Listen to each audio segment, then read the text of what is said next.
Jawatan sebagai guru adalah satu jawatan yang mulia. Kepada guru-guru yang berkhidmat di sekolah-sekolah perlu memahami bahawa tugas dan tanggungjawab mereka adalah besar. Kerjayanya sebagai seorang guru bermula di Sekolah Menengah Kebangsaan Tengku Menteri, Cangkat Jering, Perak pada tahun 1976. Keterampilan beliau sebagai seorang pemimpin terserlah sehingga beliau diberi kepercayaan menjawat jawatan penolong kanan bermula pada tahun 1984 ketika baru berusia 32 tahun di beberapa buah sekolah menengah sama ada di bandar dan di luar bandar. Beliau bukan sekadar seorang pendidik, bukan sekadar seorang guru penolong kanan, tetapi sebenarnya beliau adalah seorang strategis. Di bawah kepimpinan beliau, banyak perubahan positif telah dilaksanakan sehinggalah beliau terus diberi kepercayaan untuk menerajui kepimpinan sebagai pengetua di sekolah-sekolah terunggul.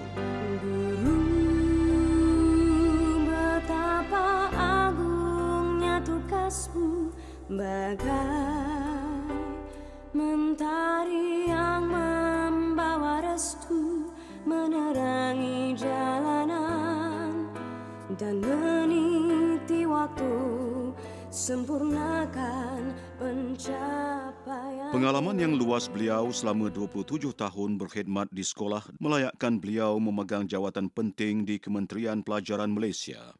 Kewibawaan dan keupayaan beliau sebagai pemimpin pendidikan yang berkaliber terus diiktiraf apabila beliau dilantik sebagai Timbalan Ketua Pengarah Sektor Pengurusan IPTS Kementerian Pengajian Tinggi, Ketua Nazir dan seterusnya sebagai Timbalan Ketua Pengarah Pelajaran Bahagian Sekolah.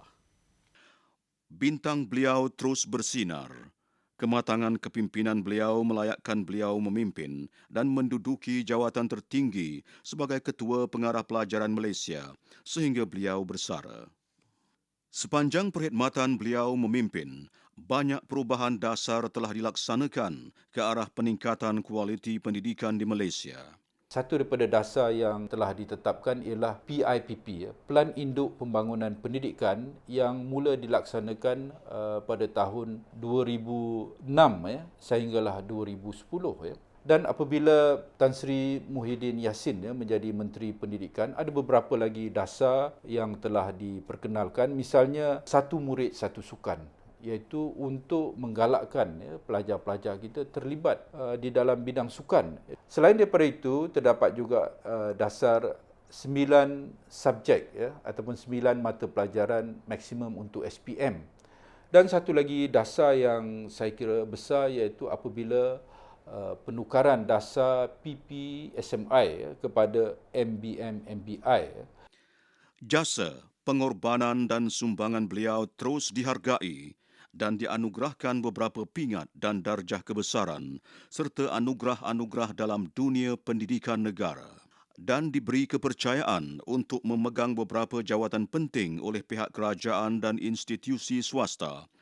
Dengan pengalaman dan kepakaran kepimpinan di dalam bidang pendidikan ini, Yang Berbahagia Tan Sri Datuk Haji Alimuddin bin Haji Muhammad Dom merupakan penasihat kajian semula Pelan Strategik Pengajian Tinggi Negara PSPTN di Jabatan Pengajian Tinggi Kementerian Pendidikan Malaysia. Tan Sri sememangnya seorang yang berkepimpinan tinggi. Tan Sri tak pernah untuk membuat sebarang keputusan itu sendirian. Kepimpinan beliau terus diiktiraf dan pernah dianugerahkan sebagai tokoh khas Ma'al Hijrah Peringkat Negeri Perak pada tahun 2013. Hasil pandangan beliau sering disalurkan dalam dunia penulisan dan berkaitan pendidikan di ruangan rencana akhbar tempatan. Yang Berbahagia Tan Sri terus aktif menabur bakti dalam dunia pendidikan, kebajikan, kemasyarakatan dan menjadikan Tan Sri pemimpin disegani sama ada dalam negara maupun di peringkat antarabangsa. Tiada sanjungan kau kejari, cuma kejayaan membawa erti, melentur dan mendidik. Rohani jasmani membentuk insan berhemat tinggi. Di sebalik kejayaan ini, berdiri teguh seorang insan yang sentiasa menyokong perjuangan suami, iaitu Puan Sri Datin Hajjah Mazlilah binti Ahmad Mansur. Pasangan ini dikurniakan seorang cahaya mata. Guru inovatif dan kreatif, tercapai wawasan tubuh. Malaysia telah melahirkan seorang insan, ibarat sebutir bintang yang terus bergemerlapan di persada dunia pendidikan.